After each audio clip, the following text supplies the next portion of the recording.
to handle punctuation. So how do we handle the problem of punctuation? Because in the exam, you'll be given a paragraph or a passage to we will remove all the punctuation marks there, and you will supply each of them. What do you think you can do to help yourself out? Or what problem have you observed about the use of punctuation? Who wants to help us out?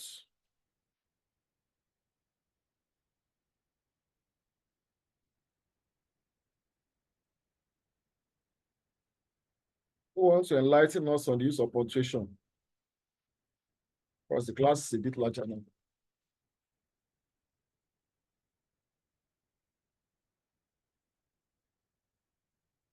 Or is there nobody to help us? Good evening, sir. Good evening. Yes, sir. Okay, I've noticed the issue with the comma. A lot of people have issues with the comma where they should be rightly placed. Yeah, so that's one issue I've actually noticed with the comma. I'm not sure of any other. So what do you think you can do about this? What do you think you can do about it? Okay, I believe we could make extensive research on the proper use of comma. There's this thing I've heard about comma splice. I don't know what it's about, but I think it's the excessive use of comma in a sentence. Then we could make extensive research. We also read as well.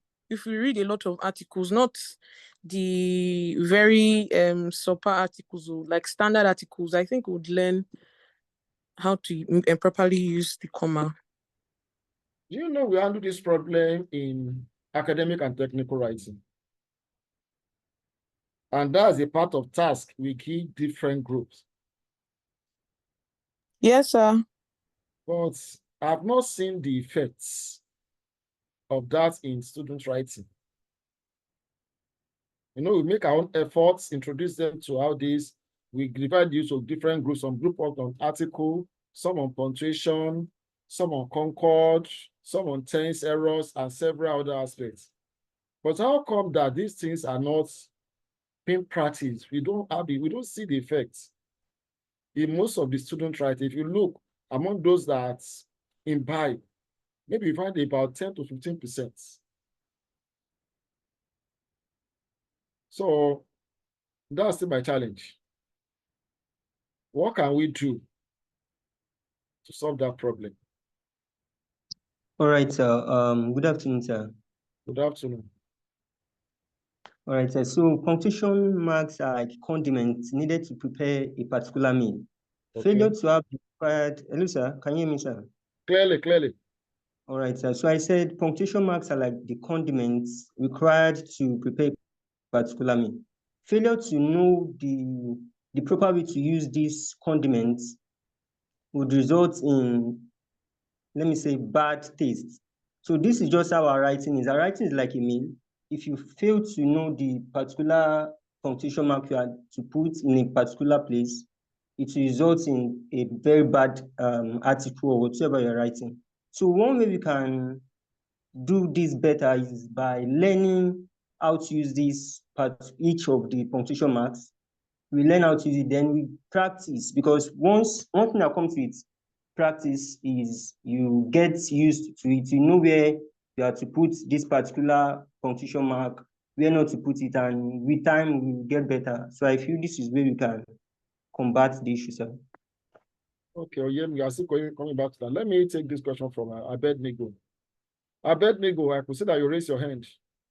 Yeah, good afternoon, sir. So I wanted to chime in on the punctuation mark issue. So I think the solution would be you read different kind of works. So you don't just, for instance, stay and use and read only newspaper-related items. You read from other people.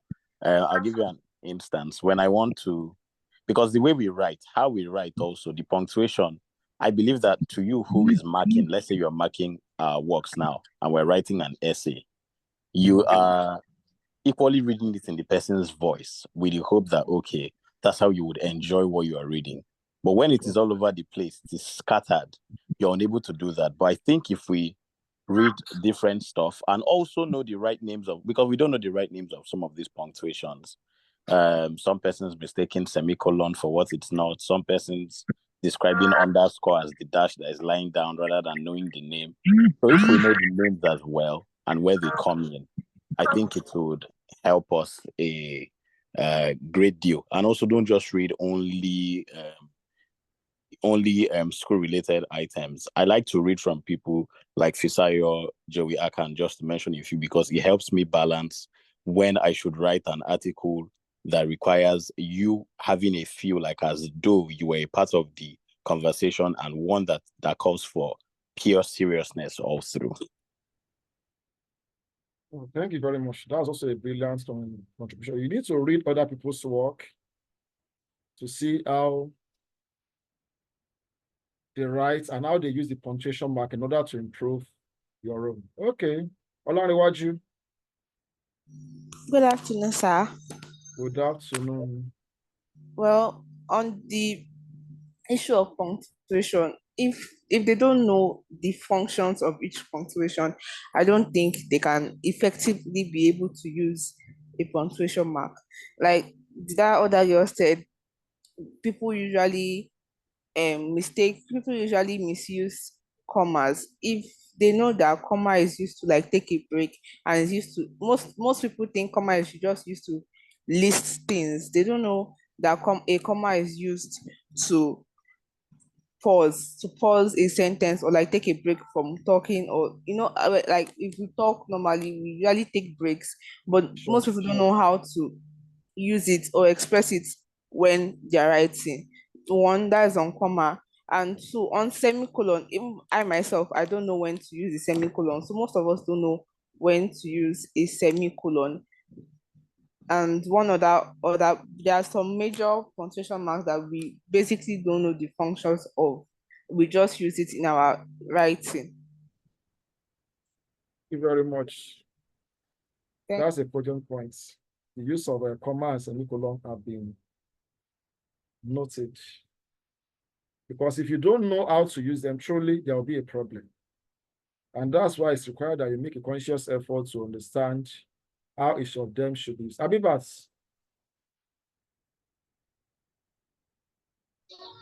Okay, good afternoon, sir. Good afternoon.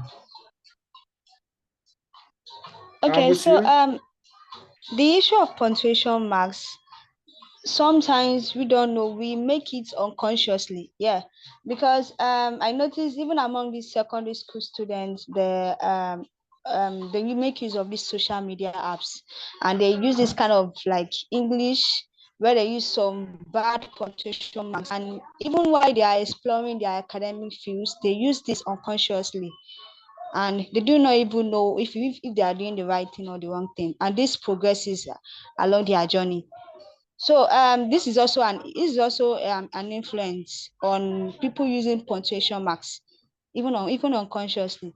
And sir, one of the things I think people can start doing is making sure that even the sentences we want to write by ourselves, or anything we want to write, we should try and see punctuation mark as a necessity in our writing as English students. And because it goes a long way, and also explore exercises that maybe are not, punctuation marks are not there, then we should try and input, okay, where can the right punctuation mark, where can it be? Yeah, I think this will go a long way, sir. Thank you very much. Thank you very much. All of you have spoken very brilliantly. But you see, I had the same problem as undergraduates. But I was progressing. What I did was that I got some textbooks. I sat with them to study the punctuation marks, some writing textbooks and some grammar textbooks. I had to stay with them, learning what punctuation mark is, how to use each of them, the right usage, the wrong usage. It took me time. But as time goes on, I was able to conquer my fear. Because if you don't challenge your challenge, it will remain there. And it might be a problem for you if you don't actually handle it well. But once you're able to confront your challenges, realize that you easily overcome it. And it will not be something that will create a threat for you in the nearest future. So, like one of our contributors mentioned earlier, the use of a comma goes a long way. It goes a long way, performs several functions.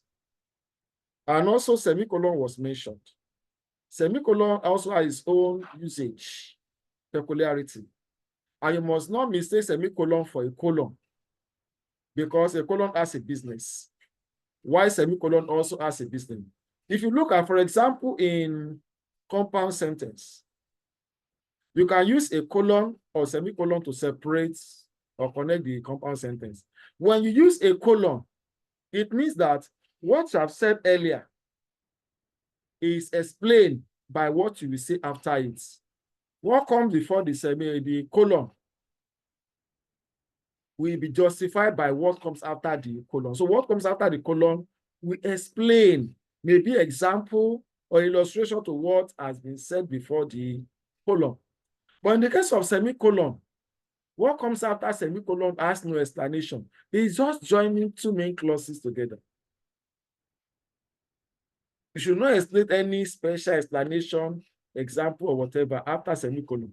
It doesn't perform that. It just laying two main clauses together for you to make a statement, but not that what comes after it actually explore or expatiates what comes before it. So the use of punctuation mark is very crucial and goes a long way. I will appeal to you. Look for textbooks that will guide you. As you read it, study it. So people have worked on that as a project, undergraduate projects, master dissertation. So, Noye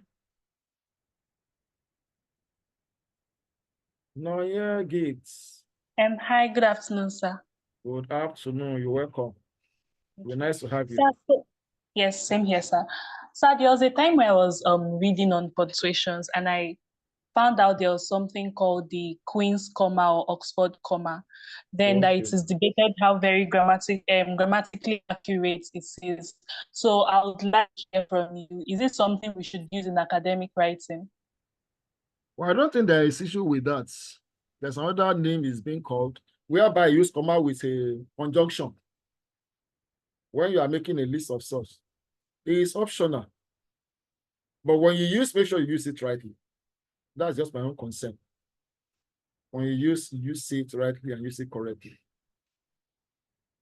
There's no serious issue about that. Nobody will punctuate you based on that. Yeah, we penalize you based on that. It shows that you are making efforts. Thank you very much, sir. You're welcome. Is Olari, why you raising hand again, or see the previous one? So let's look at any other contribution you may have to make, or any question from what we have done so far. Any contribution or any question from what we have done so far. Let me just check my screen.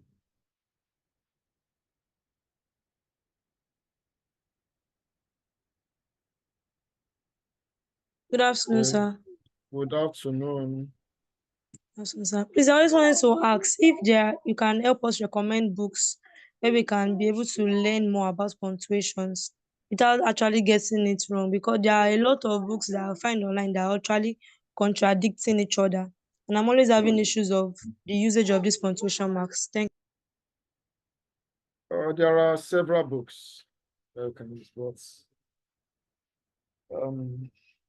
Among the texts recommended for this course, there are some of them that have the use of punctuation.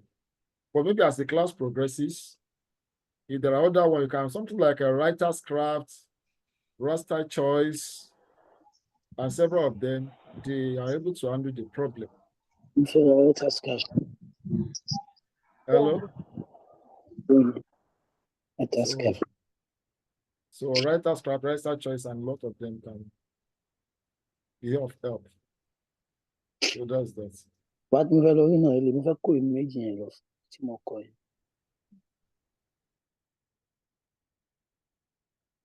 So let's just we look at effective writing. We'll mention what makes writing effective style, the uniqueness. That's writing according to your audience. The language is crucial. The grammar should be correct, expression should be appropriate. And remember, there we also mentioned the issue of punctuation. And you need to study them because there may be no time for someone to, but fortunately in this course, you are learning punctuation. The lecturer will come and teach you, either physical or online, when it's time. But study it. Read beyond what you are taught in the class. I will mention to elements of writing, the purpose of writer, who is a writer, what the writer does, medium. I will realize that medium of writing is written English, which may be handwriting, printed, or electronic. And it has a lot of stringent rules that guide its usage. You look at context, that's situation surrounding your writing. And if the writing is not relevant to the context, it has no purpose. Message, what you need to pass across an audience, which is very crucial. And you should have your audience in mind whenever you want to engage in any form of writing. Then from there, we move to principles of effective writing, economy, whereby you need to mind the word you use and don't try to use word carelessly, trying to amass everything because of what you want to say, but rather choose the appropriate number of words. Where you need to use the shorter word, use the shorter word. Don't always go for lengthy, complex words or using several phrases where a word could actually perform the function. Simplicity, write in simple and clear language. Don't try to impress or press through your use or writing. Hereby, you need to avoid the cliche or some expressions that have nothing meaningful to contribute to your writing. Clarity, we stated that avoid vague expression, wordy expression, and the rest. Brevity, be brief and go straight to the point. Cohesion, it's part of what we discuss. Whereby how to achieve it, also look at use of linguistic elements, such as connectives and several other things, to show relationship in the essay. And after that, we examine coherence, which deals with logical order of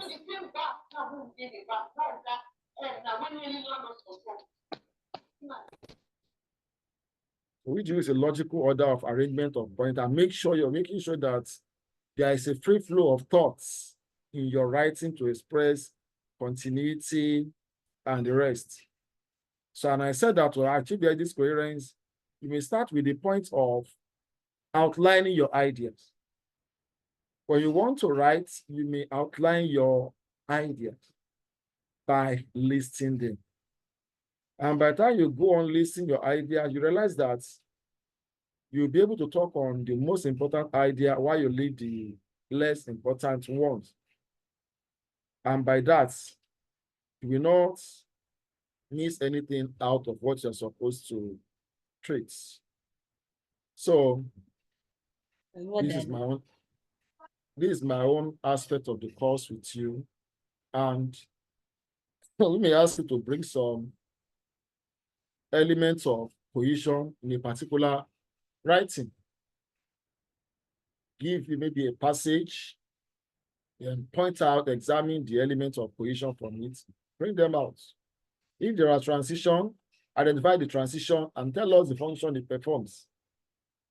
How the transition connects one thing another is showing addition, comparison, cause and effect, contrast, example, summary, time sequence, and others.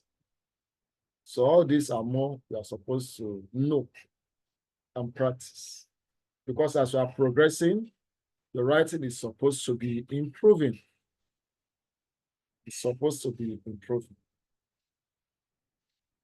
So that's about the business we have together. Any other question? Any other question or contribution? Any other question or contribution? Good afternoon, sir. Good afternoon. Okay. Yes, sir. Sir, is it possible for us to get maybe past questions on this course? Because we are history students and it's not exactly easy to get. Well, you can ask those who are ahead of you, they see have the past question. You get from there and study. But moreover, you can just ask yourself, you have read, what does this topic mean? Because for me, I don't worry myself. Well, first of all, I will read, make sure I understand before looking for the past question. When I see the past question, I solve the past question, I don't read it. Because until you sit down to write to solve, you might not get the information you need. So that's why I advise you. You can get the past question from those maybe 300 level now. And sir, there was a book that was recommended to us in ENG212. I've been trying to remember the title. I can't remember it. What book is that? I don't know, something about essay writing. It was recommended by, I've forgotten the name. And that was the book we used for our exams. Like, that was the book I read for the exams. I've forgotten the name. And you can still use the same book. I'll send the course outline to your class governors. And I read that the class governors should have sent it to the class platform. So going through that course outline, there are some other textbooks there that you can lay your hand on.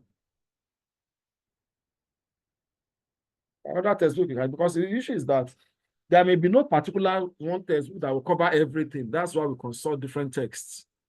We don't expect a particular write-up to be the almighty text. At least there will be some other textbooks that can contribute to that particular course.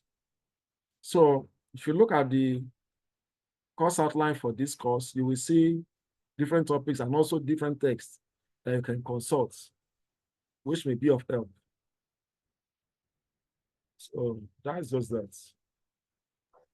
Thank you, sir. You're welcome.